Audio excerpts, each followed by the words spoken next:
शैतानी साया पार्ट 3। अब अयन को लग रहा था कि प्रिया की आत्मा नीति के शरीर पर कब्जा करके उसी के जरिए अपना इंतकाम लेना चाहती थी, इसीलिए वह नीति के पीछे पड़ी हुई थी। और डायरेक्टर और उसके गुंडों की बदकिस्मती तो देखो, वह खुद ही अपनी मौत को दावत देने यहाँ आ पहुँचे। यह सब देखकर अयन कांप गया। नीति के नाखून आश्चर्यजनक रूप से लंबे हो गए थे। उसका गोरा रंग काला सा पड़ चुका था। ऐसा लग रहा था जैसे उसके सिर पर खून सवार हो चुका था। अचानक से अयन उसके सामने आकर खड़ा हो गया। यह सब क्या है नीति? होश में आओ प्लीज़। मगर शायद वह भूल गया था कि अब वह उसकी नीति नहीं, बल्कि चलती फिरती मौत थी। चुड़ैल का जोरदार वार उसके मुंह पर हुआ और वह चीखते हुए दूर जा गिरा। अगले पल चुड़ैल ने उनमें से एक को पकड़कर ऊपर हवा में उठा लिया। यह देखकर दूसरा वहां से भागने लगा, मगर भड़क की आवाज़ के साथ दरवाज़ा बंद हो गया। उसी पल एक खिड़की के सिरे आश्चर्यजनक रूप से हिलने लगे। फटी आंखों से अयन यह दृश्य देख रहा था। एक जोरदार आवाज़ हुई और दो सिरे टूटकर अलग हो गए। अगले पल हवा में लहराते सिरे हुए एक आदमी के जिस्म के आर पार हो गए। खचक की आवाज़ हुई और वह कटे वृक्ष सा वहीं ढेर हो गया। उसके मुंह से हृदय विदारक चीखें निकल रही थी। यह खौफनाक मंजर देखकर दूसरे ने पैंट में ही मुंह दिया। वह गिड़गिड़ाया, मुझे मत मारो, मुझे छोड़ दो। पहली बार नीति के भीतर मौजूद चुड़ैल गुर्राई। मैं भी ऐसे ही गिड़गिड़ाई थी तुम सबके सामने, मगर तुमने रहम किया था क्या? आज जब तेरी बारी आई तो कांप क्यों रहे हो? यह आवाज़ सुनकर दूसरा हैरान रह गया। क्या तुम प्रिया हो? हाँ दरिंदे, मैं प्रिया ही हूँ। वही प्रिया जिसको तुमने मारकर जमीन में गाड़ दिया था। मगर यह देखकर मैं मरकर भी वापस लौट आई हूँ अपना इंतकाम लेने। यह कहकर उसने अपने पैने दांत उसी की गर्दन में गाड़ दिए। बुरी तरह चीख चीख कर उसने दम तोड़ा। अब चुड़ैल का सारा मुंह खून से सना हुआ था। उसने अपना मुंह ऊपर की ओर उठाया और उसकी भयानक हंसी से सारा खंडर दहल उठा।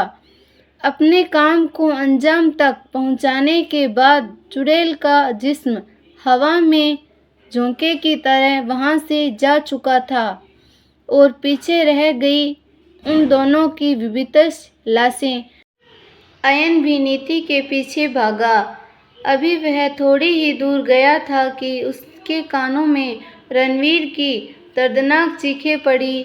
कुछ सोचते हुए अयन चिल्लाया, मुझे जल्दी से वह जगह ढूंढनी होगी जहां प्रिया की लाश को दफनाया गया।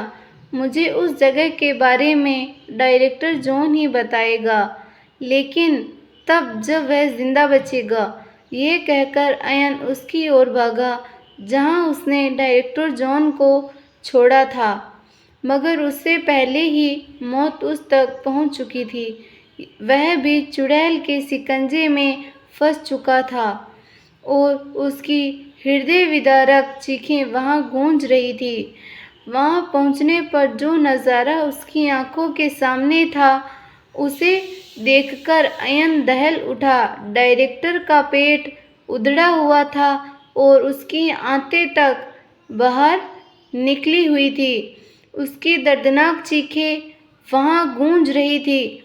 वह जल बिना मछली सा तड़प रहा था।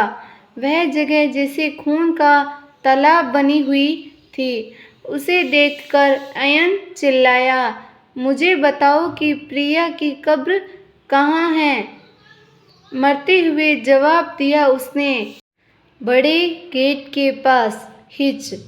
यह कहकर वह मर चुका था, मगर अपना बदला लेने के बाद भी शायद प्रिया की रूह को चैन नहीं पड़ा था। अब वह गुर्राते हुए अयन की ओर बढ़ी।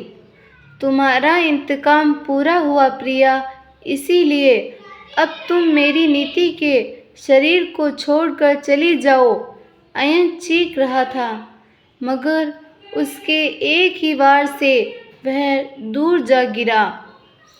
तो क्या अब वह मुझे भी मार डालेगी? यह सोचकर अयन कांप उठा था, मगर उसी समय नीति के जिस्म को झटके से आने लगे और फिर अयन ने हैरान कर देने वाला नज़ारा देखा। नीति के जिस्म पर एक सफ़ेद सी आकृति निकली और कुछ देर हवा में चक्कर काटकर वहीं विलीन हो गई। नीति का बेजान सा जिस्म ज़मीन पर आ गिरा।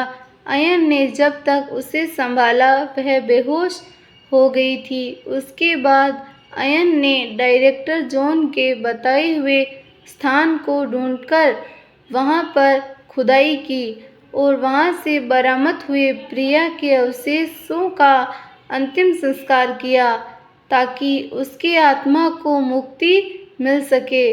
तब तक वहां अयन का दोस्त रघु भी पहुंच गया। उसके बाद उन्होंने खंडर से बाहर खड़ी गाड़ी में नीति के बेहोश जिस्म को डाला और उस खंडर को पीछे छोड़ते हुए वहां से चल पड़े। रास्ते में नीति को होश आ गया तो अयन ने उसे सीने से लगा लिया। ड्राइविंग सीट को रघु संभाल रहा था और पीछे दो प्रेमी एक दूसरे की बाहों में सिमटे हुए थे। कनखियों से यह सब देखता हुआ रघु मुस्कुरा रहा था। अगर आपको हमारी स्टोरी पसंद आई तो स्टोरी को लाइक, शेयर और चैनल को सब्सक्राइब करना ना भूलें। कमेंट ज़रूर करें। धन्यवाद।